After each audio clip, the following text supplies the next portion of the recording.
My parents broke up when I was just 6 years old. They got married young, but after the honeymoon phase ended, they started to fight a lot. Both of them were working overtime to pay bills that were piling up while also paying for their student loans. The year that they were supposed to get a divorce, my mom found out that she was pregnant. For reasons beyond my understanding, they decided to give their marriage one last try. This was a big mistake because my earliest memories of my childhood are of my parents yelling at each other as loudly as possible. Every morning would start this way. My mother would go off on my dad for not cleaning up after himself and not helping around the house, while my dad would counter with complaints about my mom's cooking abilities and how she was a good-for-nothing woman. He would have an issue if she made pancakes, toast, or waffles, because no matter what she did, he just wasn't in the mood for it. He would always compare her with his mother and say how he wished he had never married her. She would counter by saying that she should have married a richer man and that she regretted having a child with him. This was pretty much every day. Sometimes I would just try to block out the noise in the background playing with my food, but it did leave a lasting impression on me, as it sort of made me realize that both of them kind of blamed me for why they could not leave each other. My dad would purposefully come back home late at night so he would not have to spend any time with me or my mom. If my mom complained about feeling overworked, he would snort and tell her how his job was more important than hers. If I ever wanted to play with him, he would be okay and nice to me for 30 minutes, but beyond that, he would start to get irritated and scold me for being so needy. I was just a child at that time, but I remember him saying that to me so much that even now as an adult, I'm afraid of coming off as needy with other people. Slowly, our home life became even worse as time went on. My mom would spend her evenings drinking, while my dad would come home drunk from the bar and stomp off to the couch just to pass out. Both of them started missing work, since sometimes they would not even wake up on time to get me ready for school. The weekends were much worse, as I spent so many evenings hungry because both of my parents were too intoxicated or hungover to cook or even order takeout. It was a never-ending cycle of chaos and neglect. I understand now that what my parents did could put them up in jail, but at that time I had no other adult around to protect me. My teachers would sometimes talk to me and later call my parents to have a conversation, but since there was no evidence of physical abuse on me, no one really cared enough to call CPS. As I grew older, I became the unofficial mediator between my parents every time they would fight. Mind you, I was still a child, but I thought keeping the peace at home was somehow my responsibility. I knew what my parents disliked about each other, for example. My mom hated that my dad never picked up his socks or towel after himself, so I started doing that every day, thinking this would result in fewer fights. I knew my dad hated my mother watching loud TV on the couch, so before my dad came back home every night, I would urge my mom to lower the volume. It was difficult for me as a child to try to calm my parents' temper or distract them from their conflicts, but regardless of what I did, they would end up having an argument one way or the other. It was a heavy burden for me to carry as a child, and I often found myself feeling overwhelmed and helpless. I wished for a peaceful home where I could feel safe and loved, but instead I lived in a constant state of tension and anxiety. On several occasions, I have even witnessed my parents get into a physical fight, and then my mother would lock herself in the bathroom for hours to save herself. One night, their fight got even worse. My mother threw a glass bottle at my dad straight to his face, and he started bleeding from his nose. My mother yelled at me to call 911, and some of the things have been blocked out, but I do remember the police questioning me about the fight. CPS was finally called, and my parents got a verbal warning that next time this would happen, I would be taken away. They pretended to care in front of the officers, but I doubt whether they genuinely did. They did talk to me later after everyone left and promised me that they would work to become better people. However, their promise didn't last long. Despite their efforts to salvage their marriage, it was clear that my parents were not compatible. They had different priorities, values, and communication styles that clashed at every turn. I could see the toll it took on both of them as well as on me. Thankfully, when I was 13, they finally decided to end their marriage for good. It was a relief in some ways, knowing that the constant turmoil would finally come to an end. But it also marked the beginning of a new chapter filled with its own challenges and adjustments. I had to split my time between my parents' separate homes. My mother got child support from my dad and looked for a job to support herself and me. In the beginning, it was really difficult for her to find one, but my uncle, her cousin, helped her get a desk job as a secretary where she worked for several years under a kind and patient boss who paid her quite well. I met her boss and his family several times during work parties, and I'm still really grateful that he had decided to hire my mom, as it genuinely saved our lives and helped pay for everything around the house. My dad, on the other hand, spiraled into drinking more and more, like there was no tomorrow. This is why I dreaded my visits with my dad, because he would either be passed out drinking or he would bring a strange woman into the house to hook up with. It was extremely uncomfortable and I hated it. However, I didn't have much choice, as I was afraid of revealing this to my mom, since this would start another one of their huge fights, and I was just tired of it all. Throughout the years, my dad has had different long-term girlfriends every year. He dated the first one for a year, the next one for 6 months, and the third one for 3 years straight before cheating on her. I have noticed a pattern in his dating history, as they are single mothers with 1 or 2 children. My dad dates these women and gets extremely close with their children. He posts their pictures all over social media and even celebrates birthdays with them. Meanwhile, my mother would have to remind him about important days in my life, like my birthday or prom days, as he would sometimes forget all about it. He would also always force me to mingle with his girlfriend's children, urging me how they are going to be my future brothers and sisters. As you can imagine, I absolutely hated this habit of his. I mean, I understand that my dad was single and was free to date whoever he wanted, but he would always pretend to be this responsible parent in front of other children while neglecting his one and only child. I remember when my school organized a father-daughter dance, I had an inkling that my dad would find an excuse to not attend, and as expected, he did. My mother tried to talk some sense into him, but he kept insisting that one of his girlfriend's kitchens needed some repairs. I was a bit heartbroken, but everything worked out because one of my uncles, Mom's cousin, took me to the dance and I had a wonderful time. As I started growing up and my dad kept dating, he would ignore me more and more. He stopped letting me come to his place, telling my mother how he would be out all night drinking or partying, and my mother rightfully didn't argue. Things became even worse when one fine afternoon my dad called me out of nowhere to ask if I was free for dinner that night. I excitedly agreed, thinking maybe he was finally missing me and wanted to spend some one-on-one time with me. Now imagine my surprise when he came to pick me up in an expensive car, honking loudly outside our house. I ran out to see him sitting next to a blonde woman, and there was an older guy sitting at the back. Later during dinner, my dad introduced me to his latest girlfriend, Gina, and her son, Robin. Robin was 5 years older than me and looked less than enthusiastic to meet me. Gina did smile at me, but kept our conversations to a minimum. Throughout the dinner, my dad kept raving about how great his relationship with Gina and Robin was going, and how proud he was of Robin for playing such good football and apparently carrying his whole team to the season win.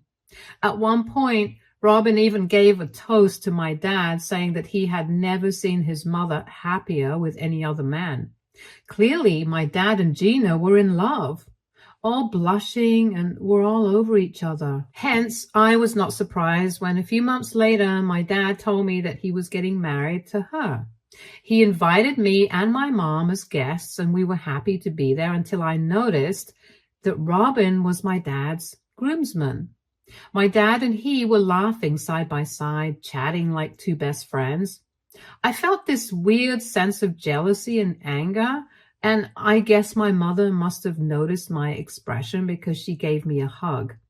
Throughout the wedding, I watched my dad celebrate with his new family and act like this was his very first marriage. He never even once called me for a family picture. The only time he came over to me was to ask my mother and me if we were enjoying ourselves. I felt so invisible, like I didn't belong in his life anymore. As the evening wore on, I became more and more quiet, trying to process the whirlwind of emotions swirling inside of me. I couldn't understand how my dad could be so happy and carefree while I felt like my world was crumbling around me. Robin seemed to effortlessly fit into my dad's life, effortlessly slipping into the role of his son. When it was time for my mother and I to take leave, my dad didn't even hug me goodbye. I think that was the last time I saw my dad, laughing and dancing with his new family. After that, I didn't bother to contact him much. This is how I realized that unless I texted or called him, he didn't really miss me. Several months passed, and although he would continue to send child support, he never once bothered to check in. When it was time for me to go to college, I made sure to choose the university that would be furthest from the city, even though my mother didn't want me to go so far. I wanted to run away from that miserable place and all the bad memories. I did hear from my mother how my dad had turned his life around completely and had a much better job now and had stopped drinking. It wasn't until months after I had already started college that I received a call from my dad. He told me how surprised he was that I was such a big girl now. I snorted because I wasn't really surprised that he had never noticed anything about me. He continued to ask me about mundane things here and there, trying to make a conversation, and then launched into a speech about how Robin had secured a good job, which was incidentally the same city as my university. He mentioned that he would be coming over with Gina to visit Robin and thought it would be a wonderful idea to meet me as well. I told him that it was fine, but he kept insisting, and eventually I agreed. I probably should not have, but as much as I hated to admit it, I missed my dad. Regardless of his relationship with my mother, I wanted both my parents to love me and treat me like a child. I deserved to be seen, and I hoped that my dad would eventually grow to see that. The evening we were supposed to meet at a cafe near my university, I was all dressed up and excited. However, hours passed and I sat alone in the cafe sipping my coffee and looking at the door, but my dad never showed up. I kept calling him, but there was no answer. I told my mother, so she called him as well, worried that maybe something had happened to him. 3 hours later, my dad called me back to inform me that he was caught up with watching a football game with Robin and lost track of time, which is why he could not make it to see me tonight. It felt like a punch to my stomach hearing him so casually saying this, as if I had not just spent the evening excited to finally meet him after so many months. In the background, I could hear Gina and Robin chatting excitedly, so he was clearly still with them. I told him how I had sat alone in the cafe for hours, and he replied that I should have left after the first hour when he didn't show up, and tried to give his usual lame apologies. I was so pissed that I just disconnected the call and blocked him.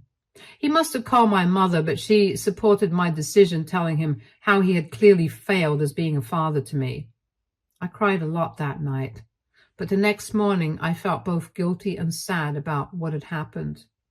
I guess my mother's anger and words must have gotten through to my dad, because when I opened my mail app, I was surprised to see a long email from him apologizing to me and begging me to unblock him. He wrote how he never thought his actions could affect me so much and promised that he would do better. I didn't unblock him because I knew I could not keep doing this to my mental health. For months after that, my dad would continue to send me emails where he would sometimes wish me on my birthday or an important festival. However, I would never reply back. Meanwhile, my mother would regularly come up to my university and meet me whenever we both had a break, and I learned to be satisfied with spending time with the only parent who genuinely loved me. During my third year of college, I woke up to several missed calls from a hospital and my mom's side of the family. When I called my relatives back, I learned that my mother had met with an accident and was in critical condition. My heart just dropped, and I packed my bags to leave for my hometown overnight. Thankfully, my roommate agreed to drive me there, so we reached much faster than I had anticipated. I remember collapsing and seeing my mother in the hospital bed with tubes attached to her everywhere.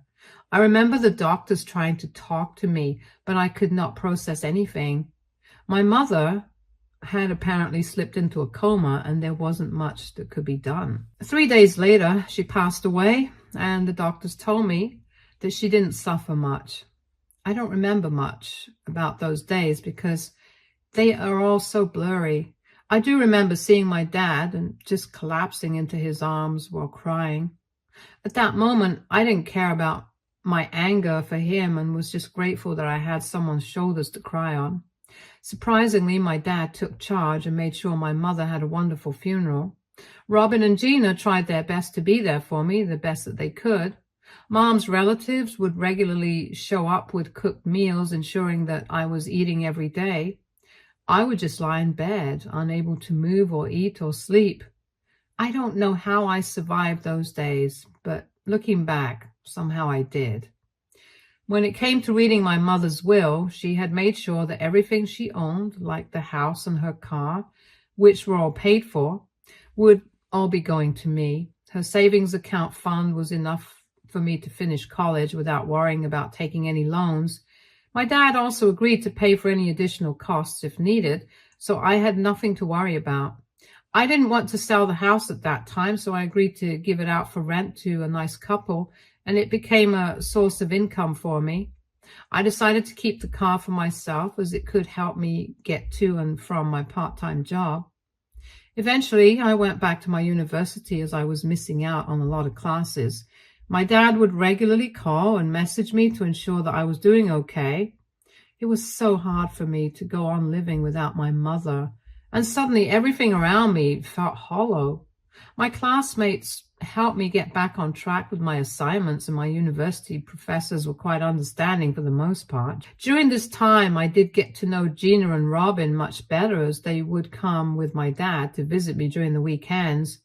For the first time, I started to feel like my dad was treating me like his family, as he would take me out for football games and dinner.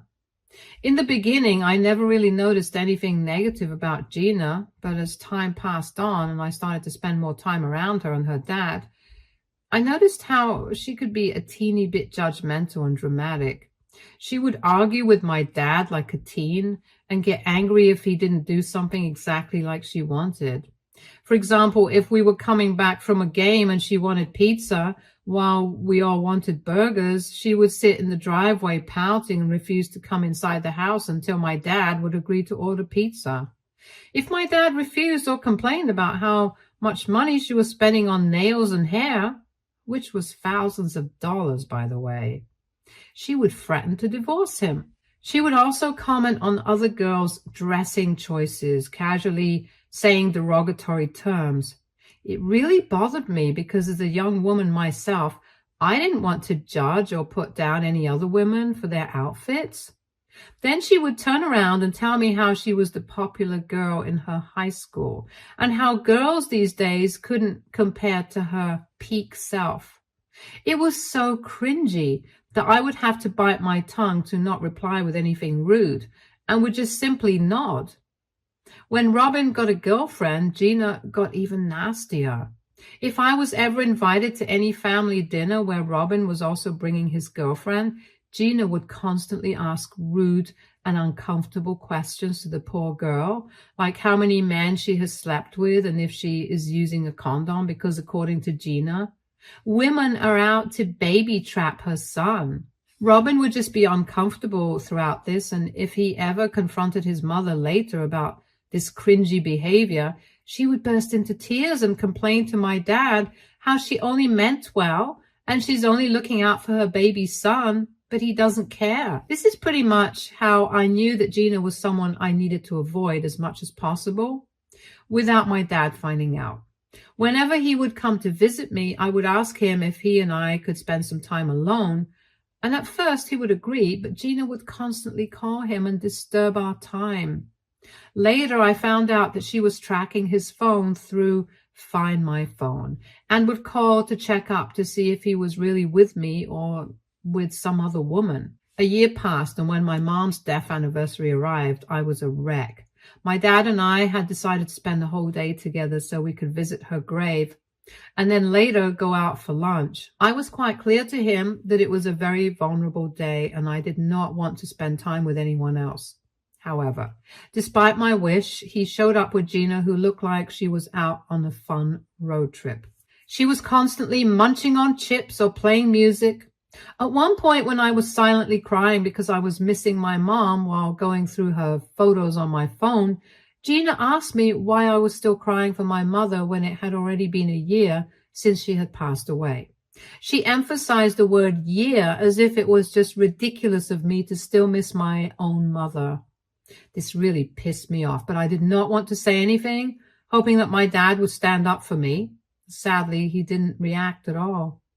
Next, when we arrived at my mother's grave with the flowers I had bought, Gina refused to come outside and told my dad and me that we needed to come back as soon as possible, since she could not handle the heat. I remember thinking, what was even the point of her coming if all she was going to do was complain? She wasn't even going to pay any respects to my mom and then not even allow us to peacefully pay our respects. We were just 5 minutes late when she started to call my dad's phone, signaling that we needed to wrap up things quickly. I gave up and walked back to the car silently. When it was time for lunch, Gina decided on Chinese food because it was her favorite, although neither my dad nor I were fans. Nonetheless, my dad gave in as usual. Overall, the day was unfolding completely opposite to what I had anticipated. I found myself eating very little at the Chinese buffet, and Gina must have noticed. She asked if something was wrong, but I shook my head, preferring to be left alone with my thoughts. However, Gina then began to criticize me, saying how I was bringing down the vibe of the whole day. She even remarked that if she ever passed away, she would never want her son Robin to be this depressed and gloomy around others. At this moment, I just could not hold back my anger any longer and went off on a rant about how she had no business telling me how I should handle my grief when I was the one who had lost her mother. I didn't stop there. I told her that if she truly believed I was ruining the vibe, then she should have stayed home, as all I wanted was to spend time mourning my mother and talking to my dad. My dad and Gina looked taken aback by my outburst, and I felt embarrassed about everything, so I stormed out of the restaurant to clear my head. Later, my dad emerged with a solemn expression and told me that while he understood my perspective, I should be more considerate of his wife, who had sacrificed her whole day to be there with me. I questioned why he had even brought her along when I had specifically asked to spend the day with just him. My dad replied that Gina thought I was becoming too dependent, and as an adult daughter, I shouldn't spend so much time alone with him. I almost had tears rolling down my cheek hearing those words, as it reminded me of my childhood when my dad would get angry if I needed more of his attention and would scold me for being needy. I don't know if I was actually being needy or clingy that day, but I just knew that I missed my mom even more, as she would have never have made me feel bad for crying. The car ride home was quiet, and Gina refused to talk to me even though I tried to apologize.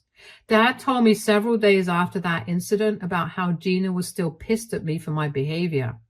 He asked me if I could come over to his place and apologize to her properly over dinner, since this was all basically my fault. He said him and Gina had been fighting continuously as I embarrassed her publicly. Anger surged within me at this suggestion, and I firmly refused. I insisted that Gina's reactions were immature, maintaining that I had already extended my apologies during the car ride home. I told him that if she persisted in such theatrics, I wanted no part in it anymore. Despite my dad's efforts to sway me, I remained resolute in my decision. Ever since that day, my relationship with Gina never improved. I don't know what she told Robin, but he also refused to talk to me after that. Dad was the only one who would sometimes come over to visit me. On several occasions, like during my college graduation or when I got my first job, he would beseech me again and again to apologize to Gina, saying how we could all go back to a normal family, but I have never listened. Over the years, Gina and I have continued to not meet unless it's absolutely necessary, and we both ignore each other as much as possible if we are in the same room. The pain of losing my mother still hurts, but I am a big girl now, so I know how to handle my emotions better. I did eventually sell my mother's place after I graduated and bought a small condo for myself in the city where I currently work. I have continued to be in touch with my mother's relatives as much as I can. I'm also dating my boyfriend, Harry, and we are really happy with each other. My dad has met him on several occasions, and they both bond over golf and football. Everything in my life had been going smoothly until this recent incident. My dad was about to turn 50, and because this was such a huge milestone, I wanted to throw a birthday party for him. Weeks before his birthday, I asked him if he was okay with it, and he was more than happy, telling me how he wanted to bring Gina and Robin along and how he was hoping that this birthday party could help repair the relationship between all of us. I doubted it, but I didn't want to argue with him again, so I told him that since so many years had passed, I was open to it if Gina was okay with it too.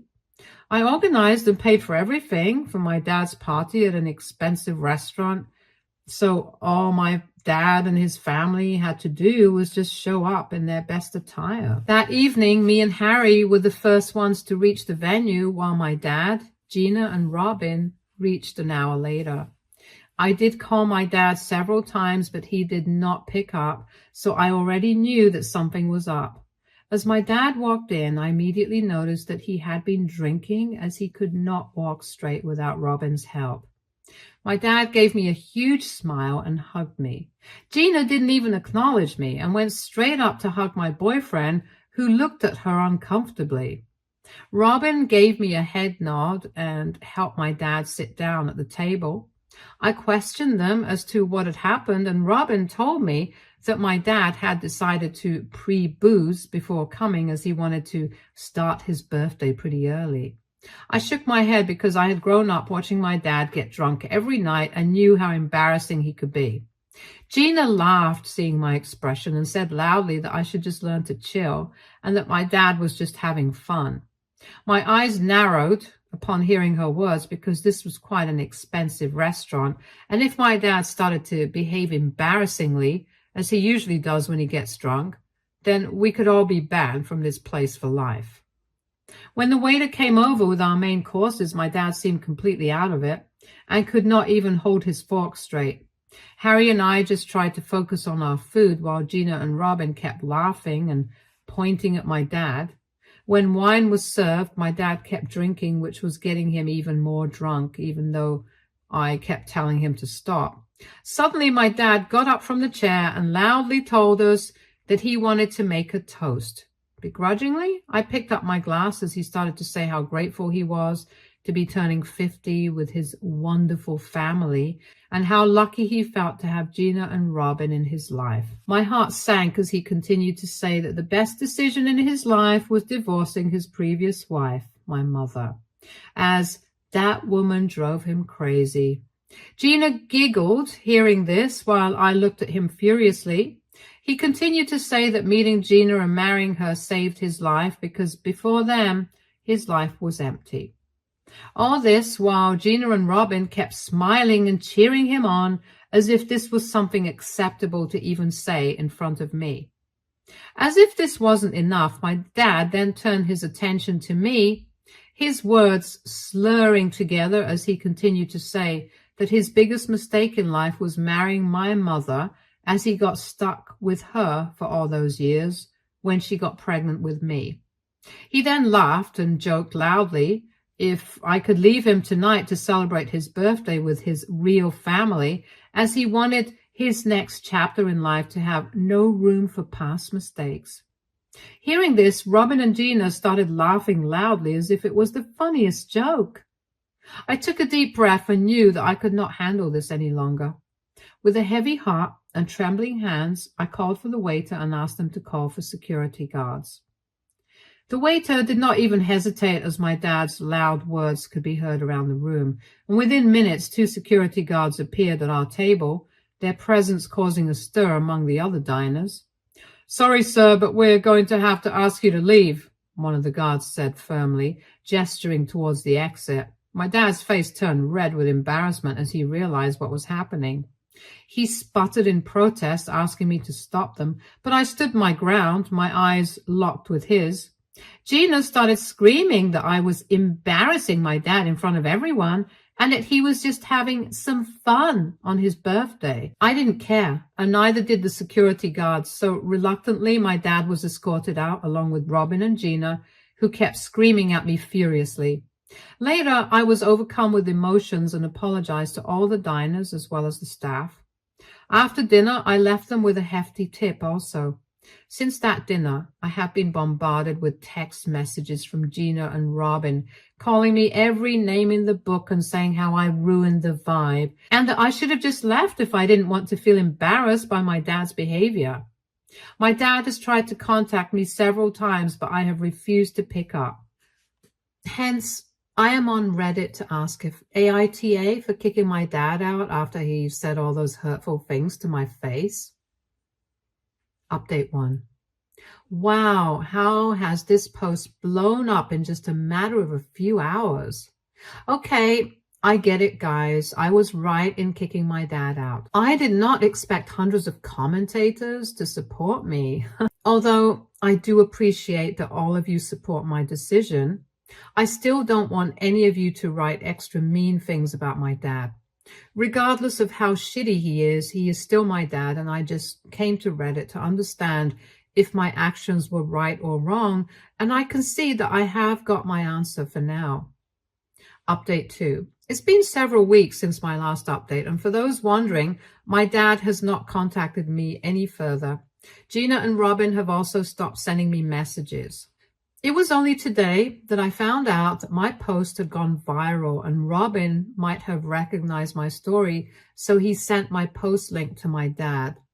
I guess my dad might have gone through the comments and seen just how many people think he and Gina were a-holes. I don't know how our relationship will evolve in the future, but as for now, I'm not ready to forgive him. Update 3. Hi guys. It's been almost 7 months since my last update. I can't believe that my life has improved so much since then. First of all, I joined therapy where I could unload years and years of my childhood trauma. I understand now why people feel lighter after going to therapy, because I decided to cut off my dad and his family permanently with no explanations. I am doing really well in my life, and I am lucky that I have a wonderful boyfriend like Harry who understands and takes care of me. I hope this can be my last update here, as I have already moved on in my life. Stay tuned for more stories from our girl relationships.